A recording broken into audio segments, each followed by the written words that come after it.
Et on vous apporte à présent des idées de fonds de gestion dans lesquels investir avec Monsieur Lorenzini, Frédéric Lorenzini. Bonjour Frédéric. Bonjour Guillaume. Consultant chez MCV France, vous revenez de Florence, là, d'Italie, c'est ça? Oui. Vous menez la belle vie. On n'a pas pu faire la jonction. C'est ça l'Italie. C'est ça l'Italie. Alors en Italie, vous avez entendu parler d'un nouveau fonds, qui n'est pas forcément italien d'ailleurs, le fonds Axiom Contingent Capital, un fonds assez spécialisé, non? Oui, c'est un fonds français.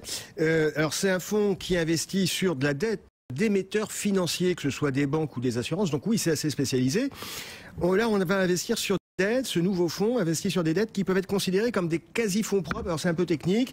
Ça va investir sur de la dette Additional Tier 1 ou Tier 2 COCO. Oula. COCO, ça veut dire Contingent Convertible.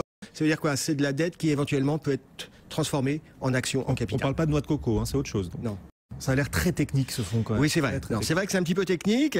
On est sur ce qu'on appelle de la dette subordonnée. Ça vient après les autres dettes, donc c'est remboursé vraiment en dernier. C'est quand même clairement des produits plutôt pour les professionnels. Et ces nouveaux types d'obligations sont là pour répondre aux exigences réglementaires de Bâle 3. Vous savez que les difficultés qu'ont connues les banques font que maintenant le régulateur leur demande d'avoir des fonds propres plus conséquents. Donc ça, c'est Bâle 3. On a des exigences en capital réglementaire et ces nouvelles dettes vont pouvoir être éligibles au capital réglementaire. C'est ça la nouveauté. Qu'est-ce qui se passe si à un moment une banque connaît des difficultés, que ses fonds propres baissent de trop? Eh bien, ces obligations, soit on va arrêter de rembourser le coupon, soit on va convertir une partie des obligations en actions, soit on va réduire la valeur du nominal. C'est pour ça que c'est un petit peu technique. Oui, c'est un petit peu technique. C'est plus risqué que des obligations classiques? Alors oui, c'est plus risqué que des obligations dites classiques, entre guillemets. C'est subordonné, donc c'est remboursé vraiment quand on a remboursé tous les autres créanciers. C'est plus risqué, mais en même temps, c'est plus rémunérateur. Eh oui.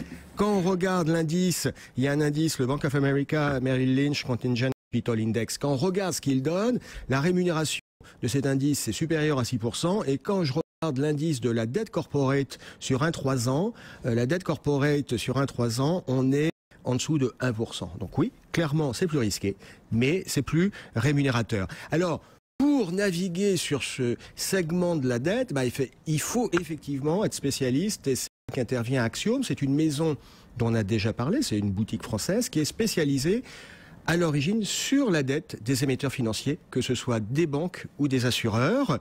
On a déjà parlé, je crois, de leur fonds Axiom obligataire, Axiom Premium.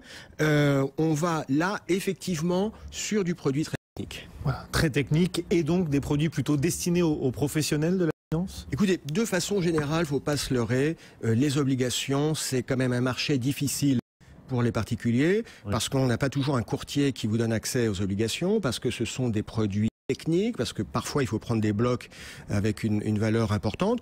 Donc de façon générale, l'univers obligataire est un marché difficile pour les particuliers.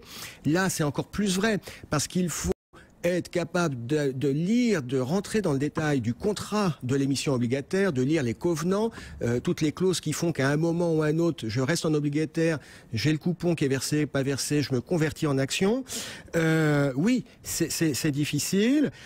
Et puis on le voit bien parce que effectivement, ce fonds a une valeur liquidative, la part est à 1 000 €, mais le ticket d'entrée minimum est de 50 000 €. Donc clairement, on s'adresse aux professionnels, aux investisseurs institutionnels ou à la banque privée.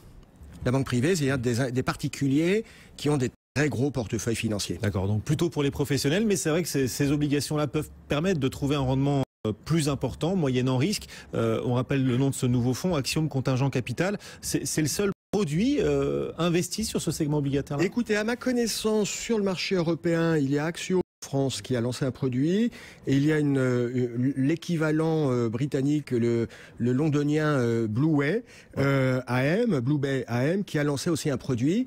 C'est né sur un segment obligataire assez nouveau qui est appelé à se développer parce que les banques ont besoin d'avoir des fonds propres de plus en plus solides, costauds, et donc on peut penser qu'il y aura de plus en plus de ces fonds COCO sur le marché. Pour les particuliers qui seraient malgré tout intéressés pour le rendement, les banques privées proposent peu à peu ces nouveaux produits aussi. Alors voilà, ça s'adresse plutôt à de l'investisseur professionnel, que le ticket d'entrée 50 000, on l'a vu, donc soit de l'investisseur institutionnel, soit effectivement de la banque privée qui va avoir du particulier avec un portefeuille financier 5-10 millions d'euros. Là, quand vous avez un portefeuille financier de 5-10 millions d'euros, c'est pas absurde de prendre un ticket de 100 000 euros sur ce type de produit. Frédéric Lorenzini, merci Frédéric. On vous retrouve mardi prochain, c'est ça? Absolument. Consultant chez MCV France. À bientôt.